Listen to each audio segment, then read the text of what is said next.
축복의 본질. 예수께서 저희에게 이르시되 항아리에 물을 채우라 하신즉 아구까지 채우니 이제는 떠서 연회장에게 갖다 주라 하시며 갖다 주었더니 연회장은 물로 된 포도주를 맛보고 어디서 났는지 알지 못하되 물떠온 하인들은 알더라.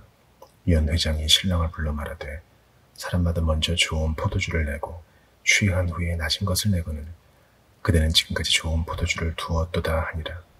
예수께서 이 처음 표적을 갈릴리 가나에서 행하여 그 영광을 나타내시매 제자들이 그를 믿으니라. 요한복음 2장 7절에서 11절.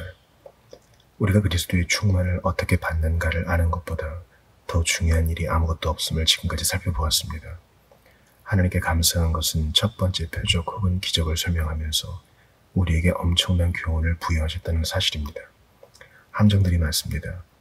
우리는 어려움들로 둘러싸였습니다. 그리고 우리의 대적 마귀가 우리를 잘못된 길로 인도합니다. 그는 빛의 천사로 자신을 가장하며 우리를 방해하기 위해서 성경을 왜곡하고 또 모든 하나님의 성도들을 방해하곤 합니다. 그러므로 우리가 이 모든 문제를 지배하는 규칙과 원리들을 발견하는 것은 절대적으로 중요합니다. 저는 물이 변화의 포도주가 되는 그 기적 속에 우리에게 주시는 값진 교훈이 들어있다고 제안하는 바입니다. 다음과 같은 찬송이 있습니다. 예수여, 당신을 생각만 해도 내 마음이 달콤함으로 채워지나이다. 클레오 복스의 버나드. 그런 단어들은 진정한 기독교에 대한 좋은 경험입니다. 클레오 복스의 버나드는 이 찬송을 작시할 때 자신의 경험을 묘사했습니다. 신약성경에 의하면 그 단어들이 우리 모두가 취해야만 될 바로 그 입장을 표현해주고 있습니다. 하지만 우리의 입장이 정말 그렇습니까? 그것들이 우리의 경험입니까? 우리가 우리의 지성으로 이런 것들을 붙들고 있다고 되는 것이 아닙니다. 그런 것이 기독교는 아닙니다. 진정한 기독교란 하나의 삶입니다. 전체적인 삶, 그리고 충만한 삶입니다. 물론 그것은 주님과 특별하게 관련된 삶입니다. 우리가 다 그의 충만한 데서 받으니 은혜 위에 은혜로라.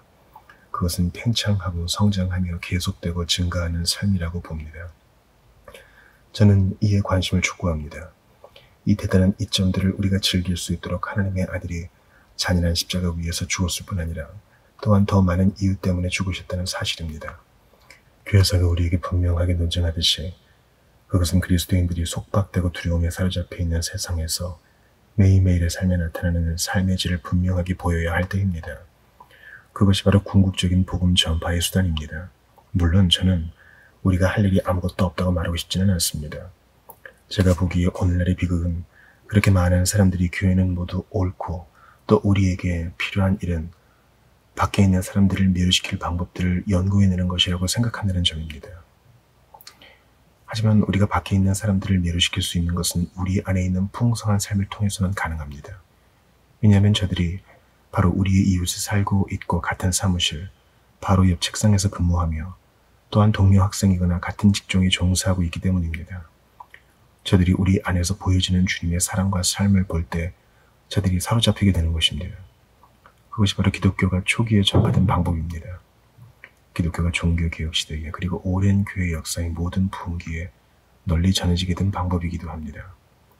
우리 주님이 주시는 충만함을 받는 것보다 무엇이 더 중요할 수 있겠습니까? 가나 혼인잔치에서 그리고 우리 앞에 펼쳐진 이 그림에서 우리가 충만함을 받는 어떤 큰 원리들을 이해하는 것은 참으로 쉬운 일입니다. 우리는 벌써 마리아를 통해서 많은 것들을 배웠습니다. 우리는 우리가 무엇을 해서는 안 되는가를 배웠습니다. 우리는 명령을 해서는 안 됩니다. 오히려 우리 주님께 철저하게 순종하고 또 주께서 이 일들의 주권적이심을 깨달아야만 합니다. 만일에 우리가 이 첫 번째 원리를 배우지 못한다면 더 이상 계속할 요점이 없습니다. 그리고 당신의 마음속에 지칠 줄 모르는 지나친 불안감이나 거의 불평으로 가득 채워져 있다면 당신은 역시 포기해야 합니다. 그것은 좋지 않은 것입니다. 이 충만함은 하나님의 선물이며 우리가 마땅히 마리아가 종들에게 내렸던 명령처럼 순종할 때 얻어지는 것입니다. 너희에게 무슨 말씀을 하시든지 그대로 하라. 우리는 믿고 순종해야 합니다. 우리가 그의 주권적인 은사를 추구한다는 사실은 우리가 소극적인 수동적 태도를 취한다는 뜻이 아닙니다. 아닙니다. 우리가 수동적이면서 동시에 능동적일 수 있습니다. 만일에 우리가 불순종하고 반역적이었다면 아무리 특별한 축복을 갈망한다고 해도 소용없다는 사실을 믿으십니까? 믿음과 순종이 그의 축복을 향한 고속도로이며 또 이것이 그의 방법이라는 사실을 우리가 믿습니까? 성경은 언제나 동일하며 그에 대한 궁극적 목적과 목표는 우리를 온전함에 이르도록 하는 것입니다. 하나님은 우리의 성결과 거룩함에 관심을 가지고 계십니다. 용서가 끝이 아니며 또 지옥을 피하는 것 역시 최종 목표가 아닙니다. 우리를 향한 그의 목적은 그의 아들의 형상을 본받는 것입니다. 그 다음에 그것에 관한 우리의 입장이 있습니다. 하지만 우리는 보다 중요한 문제, 곧 주님의 입장으로 나아가야 합니다. 주님의 입장, 물론 이것이 가장 중요한 것입니다. 제가 앞서 지적했듯이 가나에서 있었던 기적에 관련해서 우리를 감동시키는 것은 주님의 현존입니다. 그는 모든 상황을 다스리십니다. 왜 그렇습니까? 그에게 능력이 있기 때문입니다. 그 영광을 나타내시네 라고 했는데 그 영광 속에는 이 능력이 들어있습니다. 그것은 신성의 영광이며 또한 하나님의 영광입니다. 그는 영원하신 하나님의 아들입니다. 여기에서 그는 그의 영원하신 능력, 곧 전능의 어떤 부분을 보이고 계십니다. 물론 모든 축복이 우리 주 예수 그리스도 안에 있다는 사실이 그리스도인의 유일한 강조점입니다. 우리는 그 자체가 매우 좋을 수 있는 삶의 교훈이나 이론 혹은 규칙에 흥미를 느끼지 않으며 또 하나님 아버지에 관해서 많은 것을 말하는데 관심이 있지 않습니다. 만일에 그것이 그리스도를 포함시키지 않거나 그를 중심하지 않는다면 우리는 관심이 없습니다. 그것은 기독교가 아닙니다. 하나님을 믿고 선을 행한다고 해서 그 사람이 그리스도인이 되는 것은 아닙니다. 사도 바울이 말한 바와 같습니다. 이는 저희로 마음의 위안을 받고 사랑 안에서 연합하여 원만한 이해의 모든 부유에 이르러 하나님의 비밀인 그리스도를 깨닫게 하려 함이라. 그 안에는 지혜와 지식의 모든 부하가 감추어 있느니라. 골로새서 2장 2, 3절. 신약 성경은 그리스도의 중심성을 끝없는 방법으로 표현하고 있습니다. 가장 일반적인 것 중에 하나는 아마도 몸에 비유되는 방법인 교회의 머리로 해석하는 것입니다. 물론 머리는 모든 힘의 좌소요. 모든 신경적인 에너지가 연결되는 자리입니다. 모든 것이 머리, 곧 뇌 속에 있으며 몸의 나머지 부분 전부가 거기에 의존합니다. 모든 충만함과 능력 그리고 삶이 우리의 위대한 머리이신 그리스도로 말미암고 또 모든 몸의 각 부분으로 파급된다는 사실입니다. 하지만 강조할 것은 그가 모든 정사와 권세의 머리라는 점입니다. 더군다나 그는 교회의 머리이시고 모든 축복과 능력과 모든 좋은 것들이 다 그 안에 있고 또 그로 말미암아 그에게서 나온다는 사실입니다. 그러므로 갈릴리 가나 혼인잔치에 참석했던 사람들이 그 지점에 이르렀을 때에 철저하게 그의 능력에 의존할 수밖에 없었듯이 우리들도 그럴 수밖에 없습니다. 이것이 바로 우리가 마땅히 깨달아야만 할 첫 번째 사실들 가운데 하나입니다. 하나님을 의존하는 주제에 관련된 교회사는 미혹적입니다. 여러모로 살펴볼 때 이 점에 있어 가장 큰 올무 중에 하나는 신비주의라는 올무입니다. 신비주의는 다음과 같이 적나라하게 설명될 수 있습니다. 그것은 당신 안에 계신 하나님을 찾는 것입니다. 그것은 하나님의 성령께서 모든 사람의 마음 가운데 계심으로 우리는 자신들을 살펴보아야 하고 또 안에 계신 하나님의 성령께 복종해야 한다고 말합니다. 신비주의자는 우리에게 그 일을 하는 방법을 가르쳐 줍니다. 저들은 신비주의에 이르는 길에 따른 여러 가지 단계와 절차를 말해 줍니다. 그런데 그것이 결국 아름다운 환상에 이르게 해준다는 것입니다. 하지만 신비주의는 올무와 위험이 될 수 있고 또 때로는 그런 역할을 해왔습니다. 왜냐하면 때로는 신비주의자들이 저들의 방법을 지나치게 의존했으며 주 예수 그리스도는 전적으로 무시해버렸기 때문입니다. 신비주의는 언제나 그를 잊어버릴 위험성이 있습니다. 당신은 그것을 현대의 퀘이커 교단이나 형제회 그리고 그들의 가르침 가운데서 발견하게 될 것입니다. 그것은 거의 내적인 생활에 강조점을 둘 때마다 불가피하게 일어나곤 합니다. 신비주의는 아무 쓸모가 없습니다. 왜냐하면 우리에게 필요한 것은 모두 그에게 집중되기 때문입니다. 다른 사람들과 함께 그분도 자리를 잡고 계셨습니다. 하지만 그 상황을 해결할 수 있는 능력과 권세가 전적으로 그리고 철저하게 그에게 있습니다. 요한복음의 큰 주제는 매우 다양한 방법으로 나타납니다. 우리 주님 자신이 이에 대해서 여러 차례 말씀하신 바 있습니다. 하지만 다음과 같은 그의 말씀보다 더 분명한 것은 없습니다. 내가 온 것은 양으로 생명을 얻게 하고 또 풍성히 얻게 하려는 것이라. 요한복음 10장 10절. 그는 주로 우리를 교훈하기 위해서 오시지 않았습니다. 오히려 우리에게 생명을 주시려고 오셨습니다. 요한은 그 안에 생명이 있었다고 쓰고 있습니다. 그리고 저는 그 안에 있는 그 생명을 함께 누리도록 우리에게 능력을 주기 위해서 오셨습니다. 그러므로 다시 한번 이 혼인잔치를 살펴보도록 하겠습니다. 그분은 다른 손님들과 함께 계셨습니다. 모든 능력이 그에게 집중되어 있었습니다. 그리고 중요한 것은 그분이 행하시는 바였고 또 그분이 하실 수 있었다는 사실입니다. 그것은 우리가 마땅히 배워야만 될 큰 교훈입니다. 신약성경을 통해서 우리는 주님이 전능하시다는 점과 또 그분과 더불어 살아있는 관계를 가지는 것의 중요성을 배웁니다. 우리가 복된 이 충만함을 받을 수 있는 것은 오직 그분을 통해서만 가능합니다. 하나님께 감사할 것은 그 강조점이 바로 그분이 이 일을 하실 수 있다는 점에 있는 것입니다. 왜냐하면 하나님께 불가능한 것이 전혀 없기 때문입니다. 우리의 찬송은 그런 내용들로 충만합니다. 그가 말씀하십니다. 그의 음성에 귀를 기울이십시오. 죽은 자가 새 생명을 얻을 것입니다. 찰스 웨슬레. 그것이 바로 모든 인간의 필요입니다. 인간은 본래 죄와 허물로 죽었습니다. 우리는 생명을 필요로 합니다. 그런데 그분이 바로 그것을 주실 수 있다는 사실입니다. 항아리에 물을 채우라. 이제는 떠서 연회장에게 갖다 주라. 이 일이 실천되는 방법을 살펴보기 전에 먼저 양편, 곧 우리의 입장과 그의 입장을 요약해 보도록 하겠습니다. 저는 이것이 고린도후서 3장 18절에서 완벽하게 요약되었다고 생각합니다. 우리가 다 수건을 벗은 얼굴로 보는 것 같이 주의 영광을 보매 저와 같은 형상으로 화하여 영광으로 영광에 이르니 곧 주의 영으로 말미암음이니라. 첫째로 우리 모두가 다 보았습니다. 그것은 우리가 하려고 하는 그 무엇입니다. 그것은 항아리를 채우는 일입니다. 그 다음에는 물을 깃는 것입니다. 보는 것은 우리가 할 일입니다. 만일에 우리가 보지 않는다면 우리에게 아무것도 일어나지 않습니다. 보는 것은 위를 올려다보고 응시하며 또 우리의 눈으로 줄기차게 바라다보는 것을 뜻합니다. 그러므로 우리가 계속해서 그렇게 보려고 합니다. 우리는 주의 영광을 유리를 통해서 보듯이 볼 것입니다. 우리가 그를 바라다봅니다. 마리아가 처음에 불평한 후에 할 일에 대한 깨달음이 있었듯이 여기 있는 사람들도 그렇습니다. 우리는 그를 바라다봅니다. 우리는 능력과 삶 그리고 영광이 모두 그분 안에 있음을 깨닫게 되었습니다. 그리고 우리가 그분에게 주시하고 그분에게 응답하지 않으면 안 됩니다. 그것이 활동성입니다. 주의 영광을 유리관을 통해서 보듯이 보아야 합니다. 둘째로 우리가 보듯이 이것이 바로 발생했던 일입니다. 우리는 변화되었습니다. 우리가 우리 자신을 변화시키지 못합니다. 그가 우리를 변화시키십니다. 그것이 여기에서 설명되고 있듯이 주의 성령에 의해서 우리가 똑같은 이미지로 영광에서 영광으로 변화된 것입니다. 우리를 위해서 이 일을 할 수 있는 분은 오직 그의 성령밖에 없습니다. 우리가 보듯이 우리가 그를 응시하면 그가 우리를 영광에서 영광으로 변화시키시며 한 과정씩 계속될 때마다 우리를 변화시키십니다. 우리는 빌립보서 2장 12, 13절에서 거의 똑같은 방법으로 설명하고 있는 이 교훈을 발견하게 됩니다. 그러므로 나의 사랑하는 자들아, 너희가 나 있을 때뿐 아니라 더욱 지금 나 없을 때에도 항상 복종하여 두렵고 떨림으로 너희 구원을 이루라.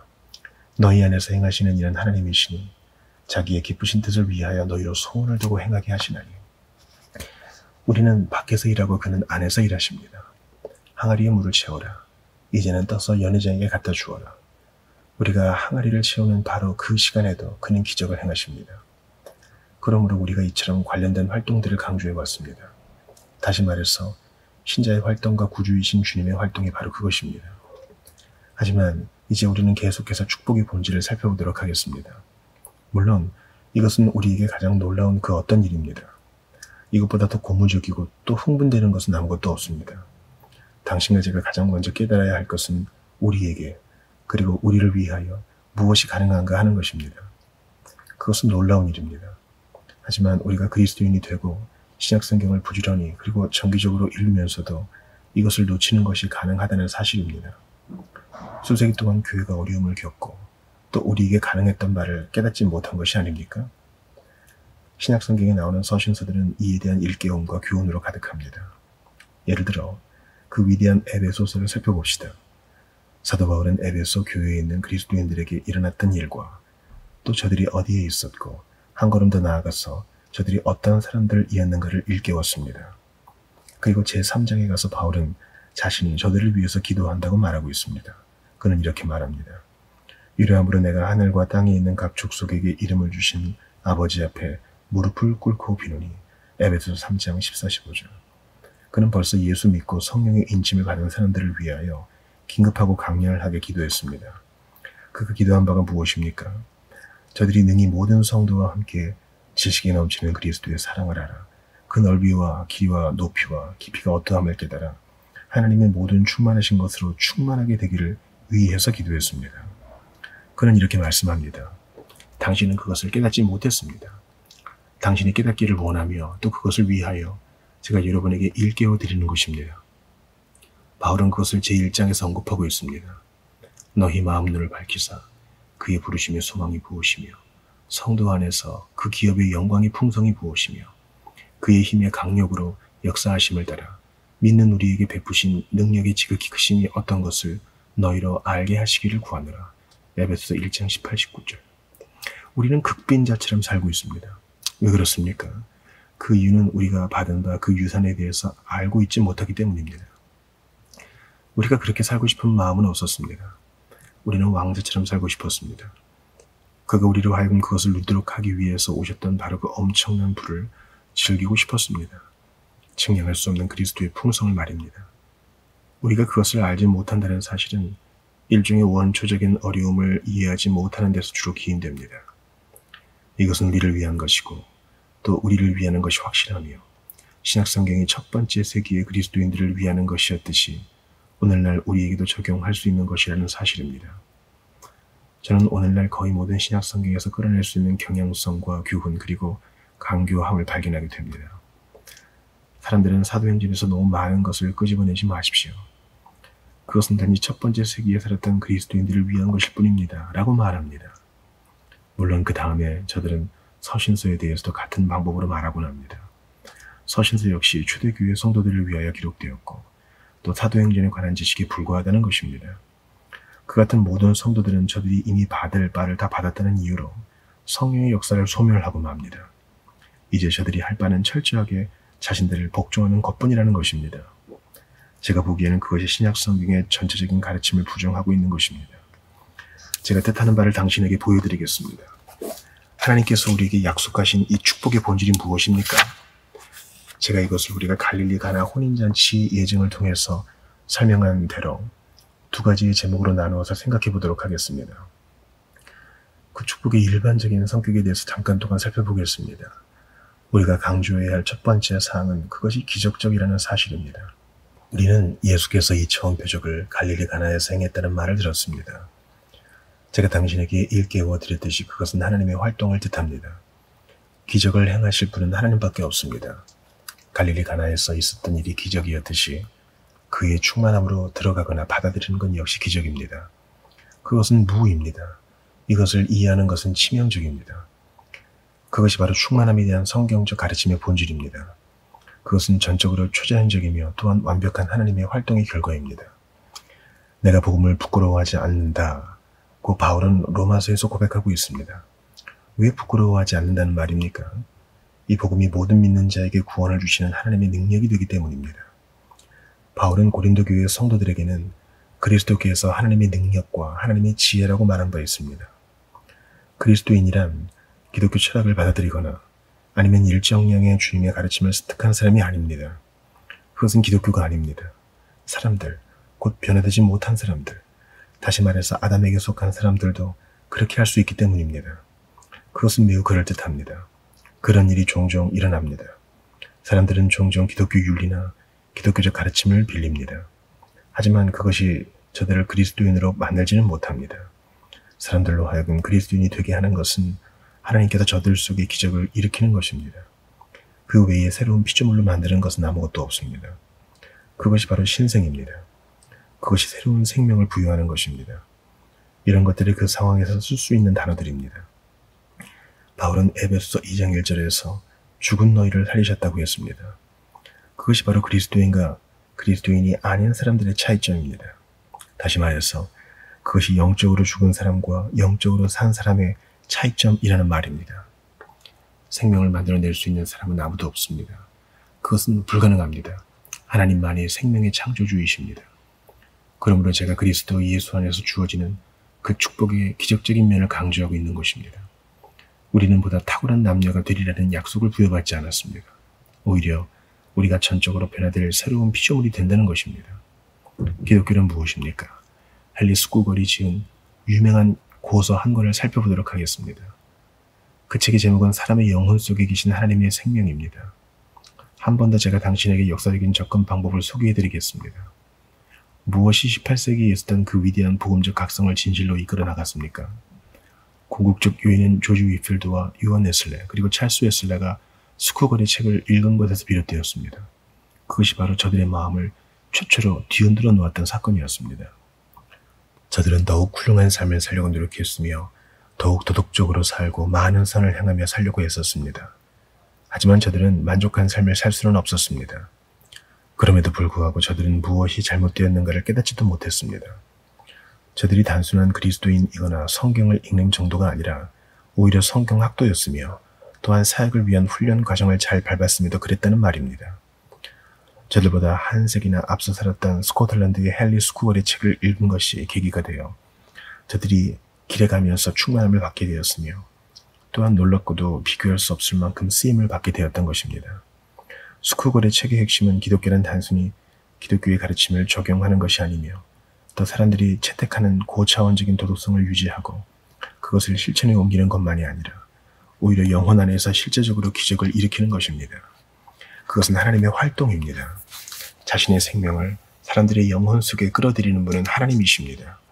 요한 웨슬레와 찰스 웨슬레는 자신들이 이에 대해서 전혀 모르고 있었다는 사실을 즉시 알아차렸습니다. 저들은 이런 지식을 갖고 있지 못했습니다. 그들은 선량하고 종교적인 사람들이었습니다. 저들은 때로 금식까지 하였습니다. 저들은 선을 행하기 위하여 길을 떠난 적이 있으며 조롱이나 비웃음을 잘 견디어냈습니다. 하지만 이런 것들은 그렇게 중요하지 못했습니다. 그들은 자신들 속에 바로 이 생명이 없음을 깨달았습니다. 그들은 신의 성품에 참여하지 못하였습니다. 이것이 저들에게는 매우 이상한 그 무엇이었습니다. 그들은 과거에 한 번도 이것을 생각조차 해본 적이 없습니다. 결국 그들은 이렇게 말했습니다. 우리는 이것도 하고 저것도 해보았다. 하지만 아무것도 해놓은 것이 없다. 우리는 이제서야 실제적인 기독교란 하나님께서 우리에게 어떤 일을 해주시는 것이라는 사실을 깨닫게 되었다. 기독교란 신적 생명의 씨앗을 우리 속에 심어주는 것이다. 그러므로 갈릴리 가나 혼인잔치에서 우리는 상황이 우리 주님의 초자연적인 활동에 의해서 변화되었음을 목격했습니다. 그가 활동하십니다. 그가 무엇인가를 행하신다는 말입니다. 그것은 창조적인 활동입니다. 제가 그것을 사도 바울의 위대한 진술로 설명해 드리겠습니다. 어두운 데서 빛이 비추리라 하시던 그 하나님께서 예수 그리스도의 얼굴에 있는 하나님의 영광을 아는 빛을 우리 마음에 비추셨느니라. 고린도후서 4장 6절. 당신이 바울의 비교를 보십니까? 그는 결국 이렇게 말합니다. 저에게 일어났던 것은 최초의 창조 시에 일어났던 것과 비교할 수 있습니다. 그것은 하나님께서 어두운 데서 빛이 비추리라 명령하신 것입니다. 그가 저에게, 다시 말해서 저희 마음속에도 그렇게 하셨습니다. 아니면 고린도후서 3장 2, 3절에서 바울이 말한 바를 살펴보십시오. 너희가 우리의 편지라. 우리 마음에 썼고 무사람이 알고 읽는 바라. 너희는 우리로 말미암아 나타난 그리스도의 편지니 이는 먹으로 쓴 것이 아니요 오직 살아계신 하나님의 영으로 한 것이며 또 돌비에 쓴 것이 아니요 오직 육의 신비에 한 것이라. 진정한 기독교란 우리의 마음속에 새 이름을 새기시는 하나님의 성령의 활동이시며 또한 인격이 깊은 곳에 역사하시는 성령님의 활동입니다. 그 사도께서 매우 중요한 비유법을 사용하고 계신데 그것은 그 당시에 필요했던 것처럼 오늘날도 필요한 것입니다. 그는 구약시대에 살았던 유대인의 입장과 돌비에 새겼던 십계명을 비교했습니다. 전자는 의문이요 후자는 영입니다. 이것은 모두 다릅니다. 그것이 육의 신비에 기록되었다는 것입니다. 이것은 하나님의 성령 외에 아무도 할 수 없는 일입니다. 바울은 그가 하셨다고 말씀합니다. 그것은 단순히 우리의 사역일 수 없습니다. 그는 도구였습니다. 하지만 그가 쓴 것이 아닙니다. 그것은 바울이 한 일이 아닙니다. 이 일을 하실 분은 그리스도께서 보내신 하나님의 성령밖에 없습니다. 능력이 그분에게 있습니다. 그가 새 창조의 활동으로 그 일을 하셨습니다. 신적 생명의 씨앗을 우리 각자의 영혼 깊은 곳에 심으심으로 그렇게 하셨습니다. 그것이 바로 지금 여기에서 우리가 상기해야만 할 바입니다. 그것은 물속에 타서 좋게 하고 맛을 내도록 하는 그 무엇이 아닙니다. 그렇지 않습니다. 근본적인 역사가 일어나는 것입니다. 변화가 있습니다. 그래서 이것은 기적입니다. 물론 모든 그리스도인이 하나의 기적입니다. 어떤 사람을 죽음에서 생명으로 옮기는 것 자체가 기적입니다. 그것이 바로 우리가 참된 신자가 될 때에 영적으로 우리에게 정확하게 일어났던 일입니다. 너희의 허물과 죄로 죽었던 너희를 살리셨도다. 허물로 죽은 우리를 그리스도와 함께 살리셨고 또 함께 일으키사 그리스도 예수 안에서 함께 하늘에 앉히시니 에베소서 2장 1, 5, 6절. 그것이 첫 번째 위대한 점입니다. 두 번째는 그 기적이 일어나는 돌연성입니다. 이에 대해서 오해하지 않기를 바랍니다. 그것이 하나의 과정, 곧 단계적인 것임을 강조하고 싶습니다. 하지만 저는 돌연성이라는 사실로 이것을 살펴보도록 하겠습니다. 제가 이렇게 해야만 하는 이유는 우리가 분석하고 있는 그 사건에 제가 진실해야만 하기 때문이 아니라 오히려 신약 성경 전체 가운데 이와 관련해서 가르치고 있는 원리에 진실해야만 하기 때문입니다. 이것을 강조하는 것은 우리의 입장을 안전한 곳으로 인도하는 유일한 방법이며 또 신비주의와 로마 가톨릭 교회와 그를 추종하는 다른 사람들에 의해서 가르쳐지고 요약된 헌신 교훈에 들어있는 과정을 막아내는 하나밖에 없는 방법이기 때문입니다. 우리는 그것이 하나님의 활동이라는 분명하고도 확실한 사실을 지켜야만 합니다. 그것은 기적적인 활동입니다. 그것은 순식간에 호련히 섬광 속에서 일어납니다. 우리는 다음과 같은 기록을 읽었습니다. 이제는 떠서 연회장에게 갖다 주라. 저들이 갖다 주었더라. 그 기적은 벌써 일어났습니다. 우리는 신앙생활의 이 같은 측면을 놓치지 말고 충만함을 받아야만 합니다. 제가 뜻하는 바가 무엇인지를 설명하도록 하겠습니다. 우리는 많은 사람들이 어떻게 그리스도를 알게 되고 또 그의 충만함을 받게 되는가를 우리에게 맡겨버렸다는 설명 가운데서 이것을 종종 발견하게 됩니다. 또 우리는 이상한 관습과 고집으로 사람들이 방해를 받고 있음을 깨닫습니다.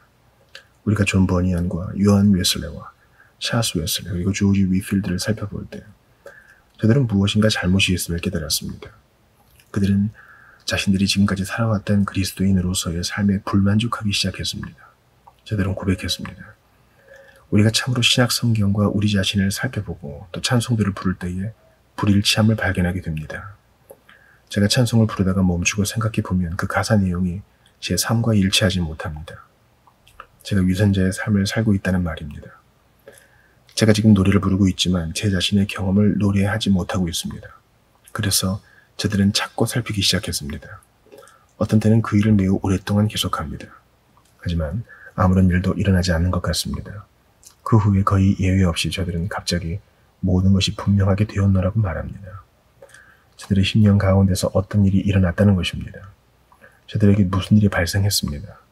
어두움과 절망, 그리고 낙담과 열매 없다는 상실감 속에서 저들은 큰 기쁨과 평강을 얻게 됩니다. 이제 본 설교의 나머지 부분에서 그리고 많은 다른 설교에서 이에 대한 예화를 말씀드리도록 하겠습니다. 기억하시기를 바랍니다. 저는 지금 회심에 대해서 말씀드리지 않습니다. 오히려 저는 갑자기 삶의 정황이 다른 차원으로 옮겨지고 또 신앙생활과 믿음이 극치를 이루며 살아가는 법칙 아래에 있는 그리스도인의 삶에 대해서 말씀드리고 있습니다. 저는 지금 그리스도인으로서의 우리들에게 가능한 바가 무엇인가를 보여드리려고 애쓰고 있습니다. 비극은 우리 가운데 그렇게 많은 사람들이 그리스도인의 삶을 살면서도 사제와 도의 초보 단계에 머무는 것을 만족스럽게 생각하고 기독교적 용어를 사용하며 일종의 도덕적인 삶을 살고 있다는 사실입니다. 하지만 그것은 실패와 좌절의 삶이며 신약성경의 그리스도인을 특징짓는 큰 능력과 확신의 원리가 결핍된 삶인 것입니다. 저는 제가 개인적인 경험의 범주만을 말씀드리는 것으로 제한시키고 싶지 않습니다. 우리가 대체적인 기독교 교회의 상황을 살펴볼 때 우리의 유일한 위로와 안위가 여기 곧 하나님께서 갑작스럽게 그리고 기적적인 방법으로 역사하실 수 있다는 사실을 아는 데서 비롯됩니다. 여기에서 역사의 증거는 계산할 수 없을 만큼 가치가 있습니다. 어떤 면에서 전체적인 교회에서는 연속되는 오순절적인 역사로 묘사될 수 있습니다. 제가 의미하는 것은 연속적인 부흥의 역사라는 말입니다. 여기에 초창기에 대한 그림이 있습니다. 우리는 성도들이 함께 다락방에 모여 기다리고 기도하며 간구할 때 갑자기 급하고 강한 바람과 같은 것이 일고 하늘로부터 소리가 들렸습니다. 갑자기. 하지만 우리가 계속해서 그 역사를 살펴본다면 우리는 그것이 잠깐 동안만 지속되다가 곧 사라지고 또 교회가 둔탁한 여물통 속으로 가라앉기 시작한 것을 발견하게 됩니다. 그리고 나서 어떤 사람들은 마음 아파하고 각성하여 하나님께 기도하고 간구하며 애원하게 됩니다. 저들이 몇 년 동안을 이렇게 하지만 아무 일도 일어나지 않습니다. 하지만 갑자기 때로는 기대하지 않을 때에 저들에게 성령이 부어지는 역사가 일어납니다. 그것이 바로 우리가 말하는 부흥의 역사입니다. 성령께서 많은 하나님의 백성에게 강림하셔서 모든 상황을 변화시키되 마치 갈릴리 가나에서처럼 변화의 역사가 나타난다는 말입니다. 하나님께서 역사하신 것입니다. 그래서 우리가 이 갑작스러움을 강조할 수밖에 없습니다. 제가 말씀드렸듯이 여기에서 그것은 교회에 대한 희망감으로 가득 채워진 그 무엇입니다. 만일의 부흥이 언제나 있는 일이고 또 변함없이 점진적으로 발전하고 증가하는 과정이라면 이 순간 저는 절망감으로 가득하게 될 것입니다. 왜냐하면 일이 점점 좋아지기는커녕 오히려 나빠지고 있기 때문입니다. 하지만 이 원리 때문에 사람은 전혀 굴하지 않습니다. 그는 자신이 움츠러드는 듯 보입니다. 일이 점점 더 얽히고 설켜서 결국 교회가 끝난 것처럼 보입니다. 하지만 모든 것이 철저하게 절망적일 때 그분이 일어나서 말씀하십니다. 항아리에 물을 채우라. 그래서 저들이 물을 길었고 또 그것이 완벽한 포도주가 되었음을 발견합니다. 그것이 바로 언제나 기적이 일어나는 방법입니다. 제가 당신에게 다시금 상기시켜드리지만 그러하기 때문에 우리가 아무 일도 하지 않고 수동적인 상태에 가라앉아 버려야 한다는 뜻은 아닙니다. 아닙니다. 항아리에 물을 채우라 하신즉 아구까지 채우니라. 당신에게 무슨 말씀을 하시든지 그대로 행하십시오.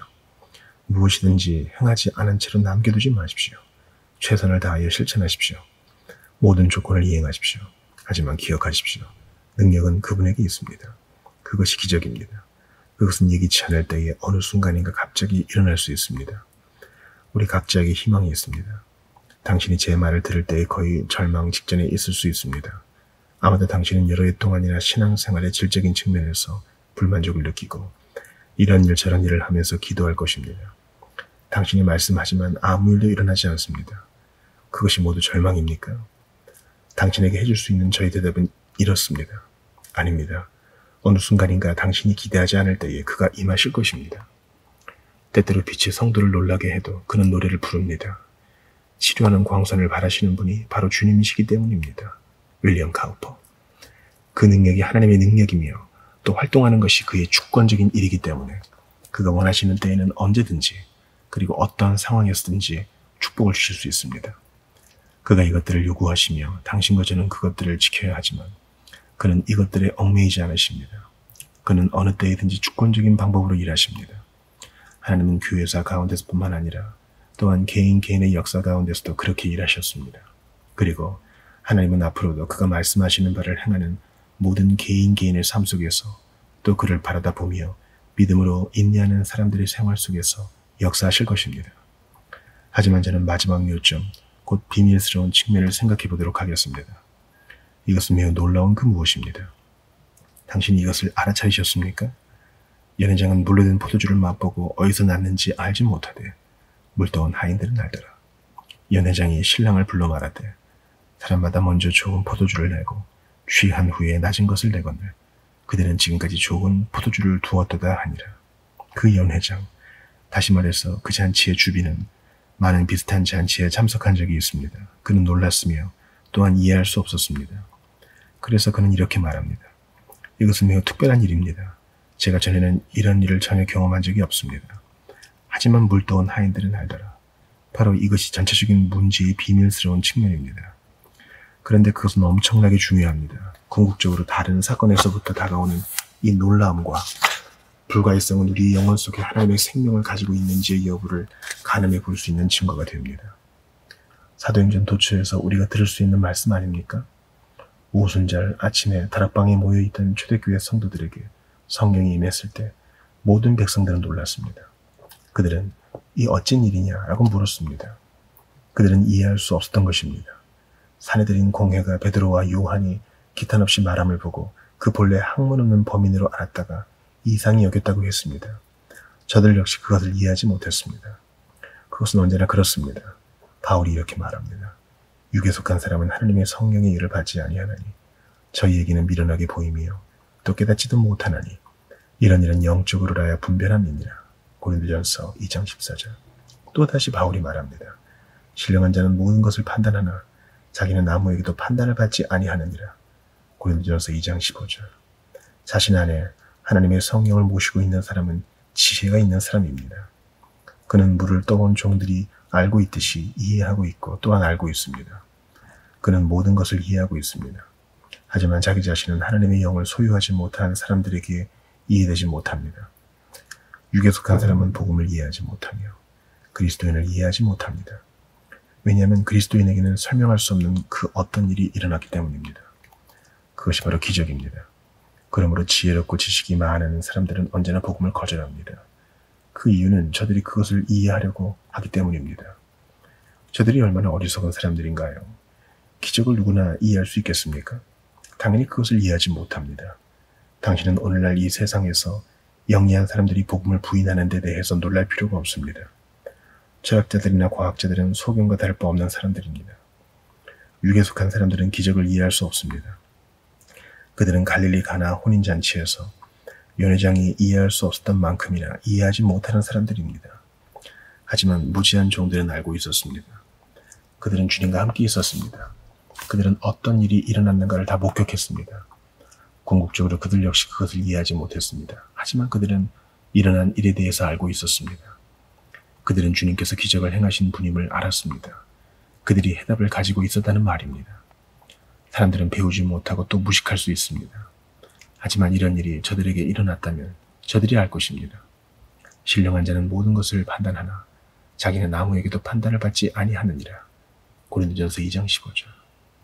그는 그리스도인이 아닌 모든 사람들에게 하나의 수수께끼와 문제 혹은 퍼즐이 되고 있습니다. 바로 이것이 당신과 제가 뜻하는 바입니다.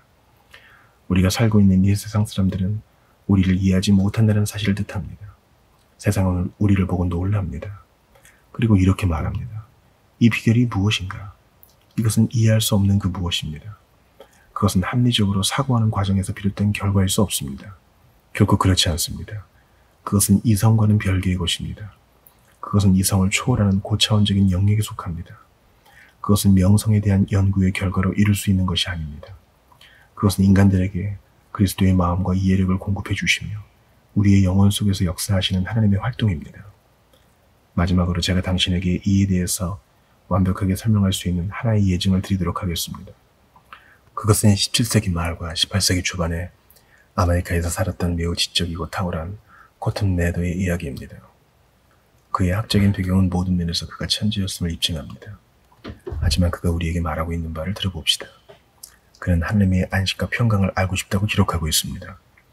그는 자신이 구원받았다는 확신에 대해서 알고 싶어 했습니다. 그가 하나님을 모셔드렸다는 사실과 또 구원을 받았다는 충만한 확신을 갖고 싶었다는 말입니다. 그는 모든 것을 믿었습니다. 그는 그것을 믿도록 양육받았습니다. 그는 신학생으로서 그것을 믿도록 훈련받았습니다. 그는 모든 것을 알았으면서도 모든 것을 믿었습니다. 하지만 그는 안식을 누릴 수 없었고 또한 행복하지 못했습니다. 어느 날 카터는 그것을 살펴보기로 결심했습니다. 그는 자신이 과연 하나님의 자녀이고 또 용서받고 연락된 사람이라는데 전혀 의심의 여지가 없는지 입증해 보기로 결심했습니다. 그래서 카터는 자신이 용서받았다는 것을 입증할 수 있는 논증들을 종이 위에 기록했습니다. 그는 성경책을 펼치고 다음과 같이 말했습니다. 나는 그것들을 다 믿는다. 그러므로 나는 그것들이 나에게 말씀하고 있음을 믿어야 한다. 그는 주 예수 그리스도를 전능하신 구세주로 믿었습니다. 그는 이것을 종이 위에 썼습니다. 그는 이런 과정을 밟아나갔습니다. 그리고 나서 다음과 같이 기록하였습니다. 나는 내가 진실한 그리스도인이란 몇 가지의 표적과 증거들을 살펴볼 수 있었다. 그것들이 무엇입니까? 고린도전서 11장 31, 32절에 의하면 주의 고백과 자아 비판, 그리고 겸비함 등이 바로 그것들로 나타납니다. 카터는 그것들도 역시 종이 위에 다 기록하였습니다. 이제 그는 막 자신이야말로 모든 것이 괜찮은 사람이라고 입증할 참이었습니다. 하지만 그는 다음과 같이 말할 수밖에 없었습니다. 그렇게 하여 저는 자신이 믿음의 사람이고 또 칭의를 받을 소망이 있는 사람이라고 말하려 했습니다. 하지만 저는 이 같은 이성적인 논증 방법에 성경의 역사가 없음을 발견하였습니다. 그 어떤 논증도 내 영혼에 원하는 바 기쁨과 평강을 가져다주지 못했습니다. 드디어 하나님의 성령께서 내 마음에 강하게 역사하셨습니다. 그래서 성령으로 말미암아 주 예수 그리스도의 의로 인하여 나에게 풍성하게 베풀어 주시는 사주의 은총을 받게 되었습니다. 이런 일이 내가 처한 이런저런 상황에 대해서 뚜렷한 숙고의 과정도 없이 강하게 일어난 것입니다. 바로 그때에 제가 지금까지 경험해 보지 못했던 기쁨과 말로 다 할 수 없는 충만한 영광을 그 이후까지 누릴 수 있었습니다. 나 자신이 용서받은 영혼의 상태에 머물게 된 것은 참으로 위로가 아닐 수 없습니다. 여기에 비범한 추리 능력과 합리성을 갖춘 사람이 있습니다. 그는 하나님의 사절을 알기 위해서 추리해 보았습니다. 하지만 그는 더 이상 추리할 수 없었습니다. 그가 감기에 걸렸기 때문입니다. 그는 그 일을 할 정신이 없었습니다. 그런데 갑자기 하나님의 성령께서 바로 그 일을 하신 것입니다. 오늘날 교회 안에는 자기 자신의 추론에 근거해서 확신을 가지려는 그리스도인들이 많습니다. 저들은 그렇게 훈련을 받습니다. 사람들이 저들에게 이렇게 말합니다. 이리 와서 이 말씀을 보십시오. 믿는 자는 정죄를 받지 않는다고 했어요. 당신은 믿습니까? 그렇습니다. 당신은 정죄를 받지 않습니다. 당신은 확신할 수 있습니다. 거기에서 저들은 멈춥니다. 하지만 그것은 카톤 마더에게 만족을 주지 못했습니다. 그것은 우리 중에 어떤 사람도 만족을 주지 못합니다. 고차원적인 확신이 있습니다. 복되신 하나님의 성령에 의한 확신 말입니다. 그것만이 우리 인간들로 하여금 말할 수 없는 기쁨으로 기뻐할 수 있고 또 충만한 영광을 누릴 수 있도록 합니다. 한 걸음 더 나아가서 의미 있는 찬송을 부를 수 있도록 한다고 믿습니다. 구주를 생각만 해도 내 마음이 좋거든. 주 얼굴 배울 때에야 얼마나 좋으랴. 예수의 넓은 사랑을 어찌다 말하랴. 그 사랑 받은 사람만 그 사랑 알도다. 클레오 복수의 번호대로. 당신은 예수의 사랑을 알거나 혹은 알지 못할 것입니다. 당신은 그 사랑이 얼마나 좋은지 아무에게도 말할 수 없습니다. 그렇기에 저들이 이해하지 못합니다. 그것이 바로 비밀스러운 부분이기 때문입니다. 연 회장은 깜짝 놀랐습니다. 하지만 물을 길어 온 종들은 알고 있었습니다. 이 비밀은 오직 그것을 받은 사람들만 안다는 사실입니다. 우리는 요한계시록 2장 17절에서 똑같은 교훈을 발견하게 됩니다. 귀 있는 자는 성령이 교회들에게 하시는 말씀을 들을지어다. 이기는 그에게는 내가 감추었던 만나를 주고 또 흰돌을 줄 터인데 그 돌 위에 새 이름을 기록한 것이 있나니 받는 자밖에는 그 이름을 알 사람이 없느니라. 여기에 질문이 있습니다. 당신은 감추인 만나를 함께 나눌 수 있습니까? 이 음식과 이 물을 세상은 알지 못하겠지요. 우리 주님은 제 아들이 무엇을 먹을까 하고 염려할 때 자신에 관한 것을 말씀하신 바 있습니다. 그는 이렇게 말씀하셨습니다. 내게는 너희가 알지 못하는 먹을 양식이 있느니라. 요한복음 4장 32절.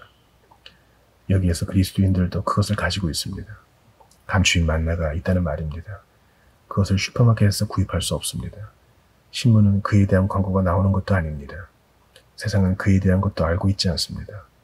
교회 안에 있는 사람들 가운데도 그것에 대해서 전혀 알고 있지 못한 사람들이 많습니다. 그것이 감추인 만나이기 때문입니다. 당신은 새 이름이 기록된 흰돌, 그것을 받은 사람 외에는 그 이름을 알 수 없는 그 흰돌을 가지고 있습니까? 그것 때문에 당신은 하나님께 기도하신 적이 있습니까? 내 마음에 너의 새 이름을 쓰리라. 너의 가장 좋은 사랑의 새 이름을. 찰스 웨슬레. 주께서 그것을 쓰셨음을 당신은 알고 계십니까? 당신은 그에 대한 이 비밀스러운 지식과 생명력을 불어넣어 주시고 또 만족해 하시는 그의 능력을 가지고 계십니까?